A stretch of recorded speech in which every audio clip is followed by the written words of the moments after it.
Hi everyone, Cosmic Mango here, your favorite mango from outer space. I hope you're all having a fantastic day. Welcome to another video. In today's installment, I'm going to showcase lesser known commanders that pack a powerful punch in the world of Magic the Gathering. Get ready to uncover hidden gems and unleash their full potential. Let's dive in and explore the untapped power of these underplayed commanders. Before we start, let's quickly talk about my friends at Paramount Designs. They make amazing playmats with great durability and fantastic artwork. So if you're looking for a top-notch playmat to up your Commander games, then I've got a great discount code for you and it's really easy to claim. Simply click the link that pops up now in the right hand corner of my YouTube video and it will direct you to a landing page which is offering an exclusive offer on Paramount Design playmats for my YouTube viewers. Simply claim the coupon, add your email and away you go. You can even find the link in my YouTube description. I also recently made a Patreon, feel free to check that out. The link is in my description below. Okie dokie, let's dive into these commanders. Number 1, Anim Pakal, Thousandth Moon. A legendary creature human soldier that costs 1 white, 1 red and 1 generic mana to cast. She has 1 power and 2 toughness and says the following. Whenever you attack with 1 or more non-gnome creatures, put a +1/+1 counter on Anim Pakal. Then create X 1/1 colorless gnome artifact creature tokens that are tapped and attacking, where X is the number of +1/+1 counters on Anim Pakal.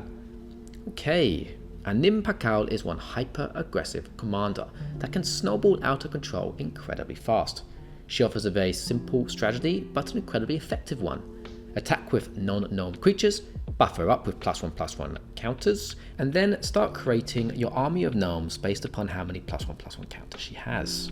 Before you know it, you'll have a huge army ready to do your bidding. If you can find ways to add more +1/+1 counters without having to use Anim Pakal's ability, you'll be having a grand old time as she climbs to larger power levels and leads your army of little gnomes. You can buy this commander for around $3. Number 2, King of the Oathbreakers. A legendary creature, spirit noble that costs 1 black, 1 white and 2 generic mana to cast. He has 3 power and 3 toughness and says the following.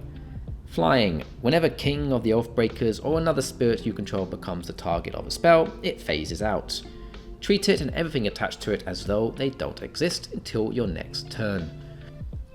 Whenever King of the Oathbreaker or another spirit you control phases in, create a tapped 1/1 white spirit creature token with flying. First off, this commander has one of the coolest names. I love it. This commander provides an insane amount of protection. The phase out ability is ridiculously good. If anyone tries to target King of the Oathbreakers or a spirit we control, their spell pretty much just whiffs, fizzles away. To be honest, the only way you can actually remove this creature is via sacrificing it or board wiping it, which is pretty awesome. You can buy this commander for around 25 cents, making it very budget friendly.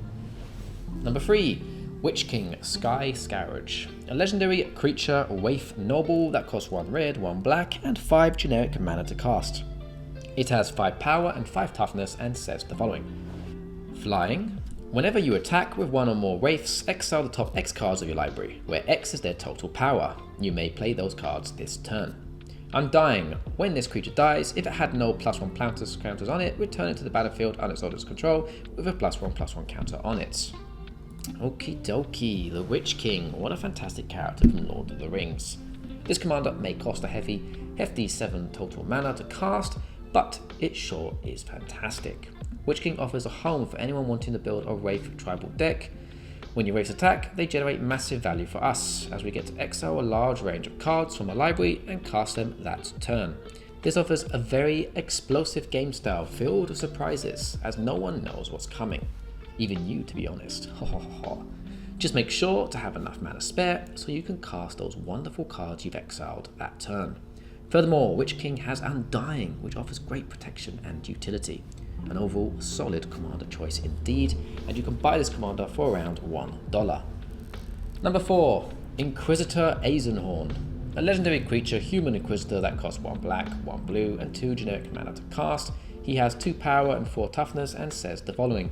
You may reveal the first card you draw each turn as you draw it. Whenever you reveal an instant or sorcery card this way, create a Cherubial, a legendary 4/4 black demon creature token with flying. Whenever Inquisitor Eisenhorn deals combat damage to a player, investigate that many times. Create a Clue token. It's an artifact with for 2 generic mana, sacrifice artifact, draw a card. So if you're wanting to play a deck filled with a lot of instant and sorceries, then this commander may be what you're looking for. I say this because he does something unique, and that's the fact that he can generate you a solid board state of creatures without you having to run any creatures in your deck. Just fill your deck with loads of instant and sorcery spells, find ways to draw cards on all of your turn rotations. By that I mean your opponent rotations as well. And Inquisitor Eisenhorn will create you an army of 4/4 demons so that you can attack as well as cast a bunch of spells. We also can create Clue tokens with this commander, which is pretty nice, an overall solid option and a lot of fun to pick up and play. You can buy this commander for around 50 cents. Number 5, General Kudro of Drannith. A legendary creature human soldier that costs 1 black, 1 white and 1 generic mana to cast. He has 3 power and 3 toughness and says the following. Other humans you control get +1/+1. Whenever General Kudro of Drannith or another human enters the battlefield under your control, exile target card from an opponent's graveyard. For 2 generic mana and sacrifice 2 humans, destroy target creature with power 4 or greater. Okay, General Cudro is an excellent human tribal leader. He buffs up all of our humans with a nice static buff of +1/+1, which, yes I know, isn't massive, but it's still very relevant. Trust me, if you have a whole massive board of human tokens, that +1/+1 is going to do a lot of work. Then, whenever a human enters under our control, we can pick and choose a card from our opponent's graveyard and exile it, which is a great little ability against graveyard recursion decks, shutting down their best cards. Usually in human tribal decks, you end up with a huge army of human tokens. With General Cudro, you can utilize them in 2 major ways. One is you can attack and deal a hefty amount of combat damage, because they also have that static buff, remember. The other nice little trick you can do is sacrifice them to remove a massive powered creature from your opponent's side of the board. Overall, General Cudro offers a great mix of solid abilities, which when combined make him stand out tall as a very powerful force of energy. You can buy this commander for around $2. Number 6, the final card on my list. Eruth, Tormented Prophet. A legendary creature human wizard that costs 1 red, 1 blue and 1 generic mana to cast. She has 2 power and 4 toughness and says the following. If you draw a card, exile the top 2 cards of your library instead. You may play those cards this turn. Eruth is a very cool and unique commander. In simple terms, she pretty much doubles the amount of cards you are drawing. Okay, there is definitely a catch, as you have to play them that turn, otherwise they go to exile, but if you have enough mana spare, you can very rapidly storm in front of your opponents. Things can get crazy with this awesome commander. There are a lot of multiple ways you can build an Eruth deck, with the most popular in my opinion being perhaps the storm mechanic. With Eruth we have access to Izzet, which is a great colour combination of blue and red of course, and a very powerful combination these days in Commander. Plus, they make up an excellent pair for any storm deck strategy. Well, not anyone, but most of them. You can buy this commander for around 50 cents, making it very budget friendly. Alrighty, we've arrived to the end of my list. What did you think of the commanders listed in the video? Have any of you played these commanders before, or even played against them? Let me know in the comment section below. I love reading your comments and always try my best to answer them all. I hope you did enjoy the video.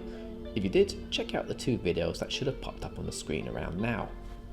Please drop a like, comment and subscribe to the channel, and don't forget to hit that notification bell to keep updated for more of my future Commander content. Remember to check out Paramount Designs, their playmats are truly glorious. Thanks for watching everyone, and as always, take care and goodbye.